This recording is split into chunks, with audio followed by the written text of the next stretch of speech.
The forecast yesterday afternoon, and even this morning, I knew it was going to play difficult. 35 miles per hour. That's what's sitting in Friday's forecast for the 2026 US Open. And if you watched what happened in 2018, you already know why that single number is sending shockwaves through the entire field before a single shot has been hit.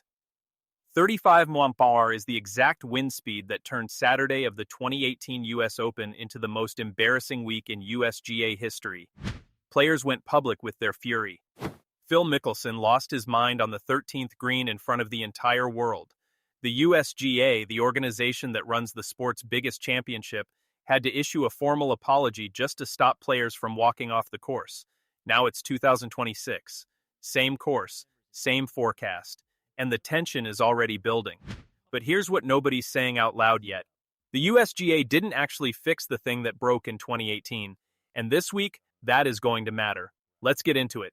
Before we talk about this week, you need to understand what this course has already done to the USGA. Twice. Shinnecock is one of the 5 founding clubs of the USGA dating back to the 1890s. This year is only the 6th time the US Open has ever been played here. So when things go wrong at Shinnecock, it doesn't just embarrass the USGA, it embarrasses them at their own house.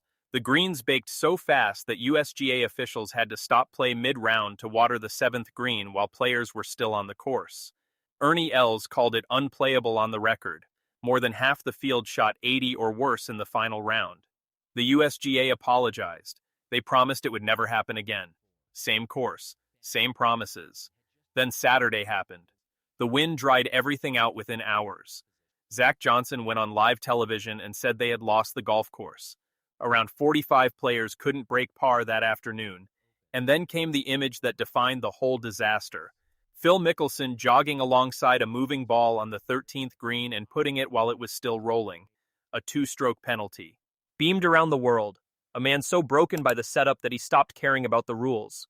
The USGA apologized again. Second time, same course, same reasons. Now it's 2026. And the forecast just arrived. Just days before the first tee shot, the numbers dropped. And they don't look like a coincidence. They look like a replay. Friday's second round. Gusts up to 35 mph, not similar to 2018, not approaching 2018 levels. The exact same number that wrecked this place 8 years ago. And here's why that number hits differently at Shinnecock than anywhere else. This course sits squeezed between Peconic Bay and the Atlantic Ocean. The USGA's own chief agronomy officer put it plainly. Shinnecock might be the most weather-sensitive venue of anywhere they go. Sandy soils, perched greens, constant sea breeze.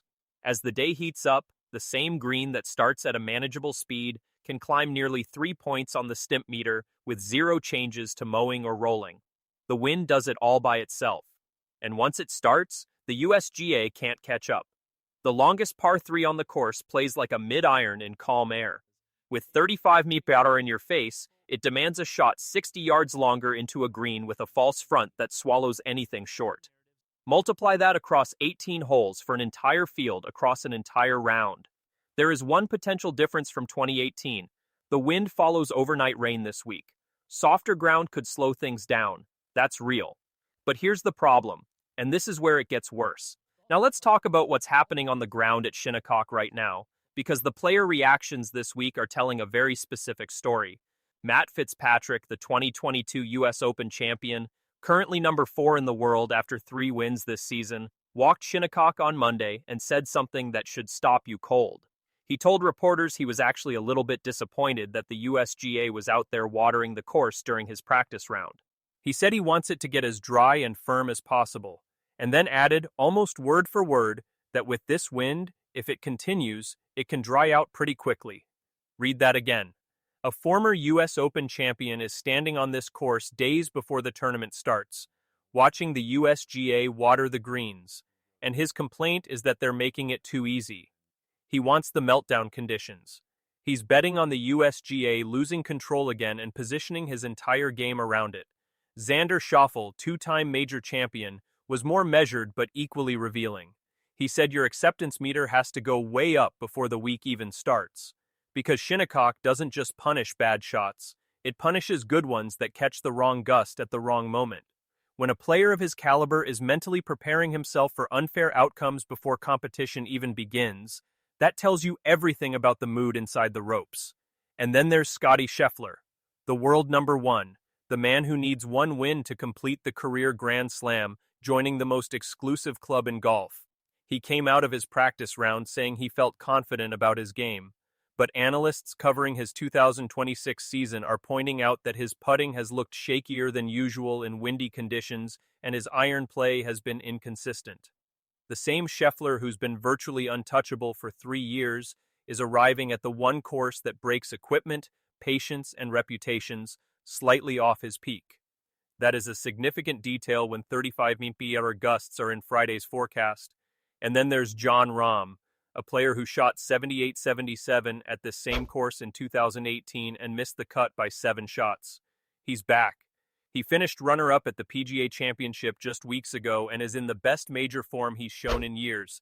He knows exactly what Shinnecock did to him last time. Every player in that field does. The story of this week isn't just the forecast. It's that the players are already calculating what happens when the USGA loses the course again. And some of them are actually hoping it does. Here's the USGA's argument for 2026. They went back to designer William Flynn's original 1931 blueprint and widened the fairways to match it. 48 yards wide this year versus 42 in 2018 and just 32 yards at last year's US Open. They've also slowed green speeds and committed to moisture management throughout the week. Their chief championships officer didn't dodge the history either. He said, and this is a direct quote, "If you put truth serum in anybody at the USGA in 2004 and 2018, they would say neither of those opens lived up to our standards." That's not a critic. That's the man running this year's tournament admitting his own organization has failed at this course twice. But here's the critical detail that changes everything. Wider fairways were never what broke Shinnecock in 2004 or 2018. The greens were. The fairways were never the problem. And the greens are still sitting right where they've always been. Elevated, exposed, convex, built on sandy soil, and completely vulnerable the moment sustained wind dries them out over 6 hours of tournament play. The USGA fixed the part that wasn't broken. The part that was broken is still there, waiting for Friday. Think about what a third failure at this course would actually mean, not just for this week, for this institution. This is the US Open, the tournament the USGA exists to run, at one of its own founding clubs. Losing control of the same venue in the same way for the third time across 3 decades doesn't look like bad luck anymore. It looks like a pattern. And patterns are what destroy the credibility of organizations that depend on trust to function. Players are already referencing 2018 unprompted in practice rounds before competition has started. Imagine how loud that gets if Friday's win delivers exactly what the forecast is threatening. Every double bogey. Every headshake walking off a green, every post-round interview running through the same filter. Does this feel like 2018? And sitting right in the middle of all of it is Scotty Scheffler, the greatest player in the world.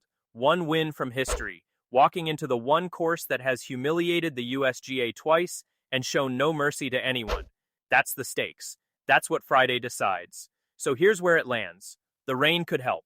The wider fairways are real. The USGA knows the history better than anyone and has made meaningful changes. That case for optimism is legitimate. But 35 mph is 35 mph. The greens are still the greens. And the USGA's own leadership has already admitted, out loud, in public, that they've never gotten this course right. So here's the one question I want you to answer before Thursday's first tee shot. Do you trust the USGA to protect this field on Friday? Or does Shinnecock do what Shinnecock always does? Drop your answer below, because by Friday afternoon we'll already know. And if it goes wrong again, this video is going to age very, very well. Subscribe now because we're breaking down every single round live as it happens. You do not want to miss this week.